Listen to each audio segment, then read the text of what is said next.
In the late 20th century, a highly dominant economic narrative took hold. The world was rapidly becoming frictionless. The most famous champion of this view, commentator Thomas Friedman, argued that technology and trade were leveling the global playing field. The logic was highly optimistic. If capital, data, and goods could flow instantly across borders, prosperity would follow for everyone, everywhere. But from the perspective of post-colonial societies, this utopian vision ignores history. Increased technological and market connectivity does not automatically erase inequality. It reorganizes who holds power and who remains marginalized. This map shows how colonial power historically operated through direct geographic control. A physical center extracted resources from a physical colonized margin. The modern era of global trade largely dismantled this system of direct territorial occupation, yet colonial power didn't vanish, it evolved. The rigid hierarchies of the past dissolved into complex, shifting webs of multinational capital. To understand modern capitalism, we have to analyze it as a new form of empire. Tracking this system requires mapping three specific vectors: economic disparity, cultural hybridity, and ideological resistance. Contemporary fiction provides the exact data we need to see how this empire operates in practice. The economic engine driving this modern empire relies on a specific ideology known as market fundamentalism. Economist Joseph Stiglitz identifies this worldview as a primary driver of global disparity.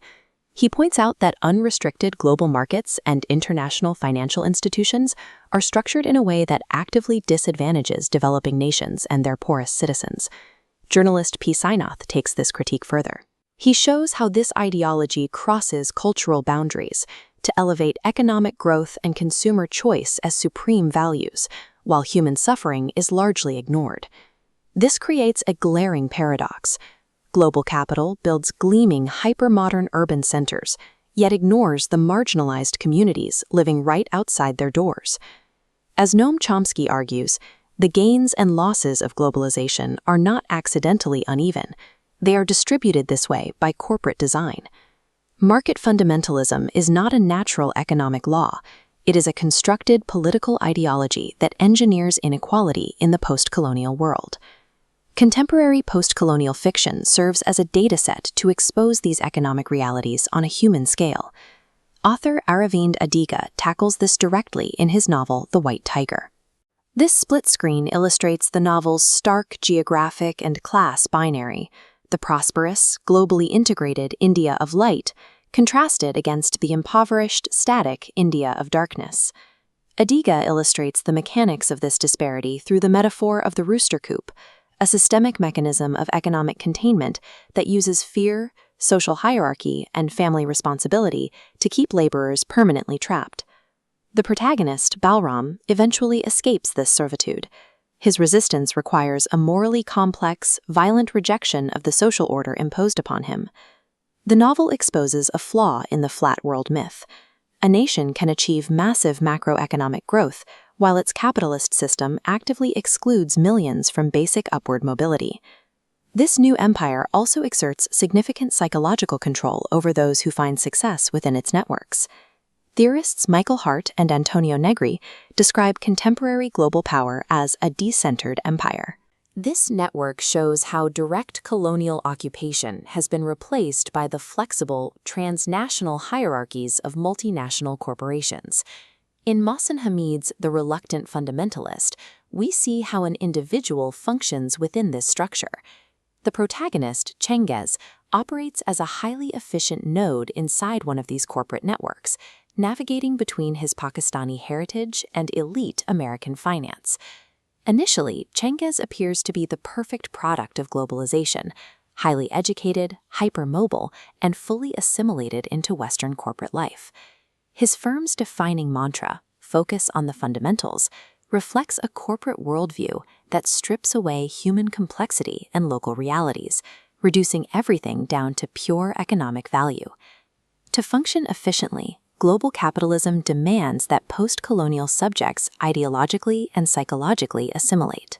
The illusion of this seamless global assimilation shatters with the geopolitical shock of September 11th.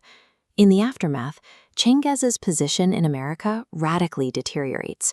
He transforms from a celebrated insider to a suspected outsider. He confronts a harsh reality.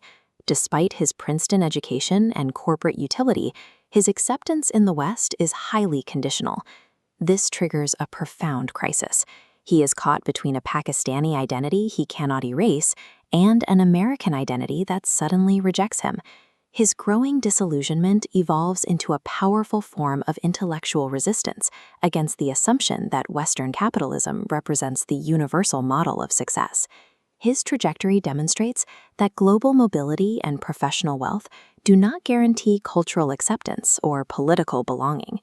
Beyond corporate ideology, cultural globalization exacts a deeply personal toll on family and memory. Jhumpro Lahiri's novel, The Namesake, serves as a primary text for exploring the specific psychology of diasporic displacement. Director Mira Nair adapted this work, visualizing the generational struggle of an immigrant family in the United States. This turbulence visualizes the experience of the protagonist, Gogol, a second-generation immigrant who lives in a persistent state of cultural in-betweenness. He faces constant pressure to negotiate the space between preserving his family's inherited traditions and assimilating into dominant American lifestyles. Cultural hybridity is almost never a peaceful blending of two worlds. It is a site of persistent conflict, confusion, and compromise. Even his name becomes a burden, a daily reminder of his painful search for belonging in a society where he never feels completely at home. Globalization easily shifts a person's geographic location, but true assimilation remains an illusion. Identity stays firmly tethered to memory, language, and cultural inheritance. The optimistic vision of a flat, frictionless world fails to account for the actual human experience of global integration. As Balram's story shows, globalization engineers massive new economic exclusions. Change as its trajectory reveals how hypermobility produces profound ideological alienation, and Gogol's struggle demonstrates that cultural exchange triggers painful crises of identity. When we strip away the rhetoric of infinite connectivity, we uncover a deeply uneven landscape.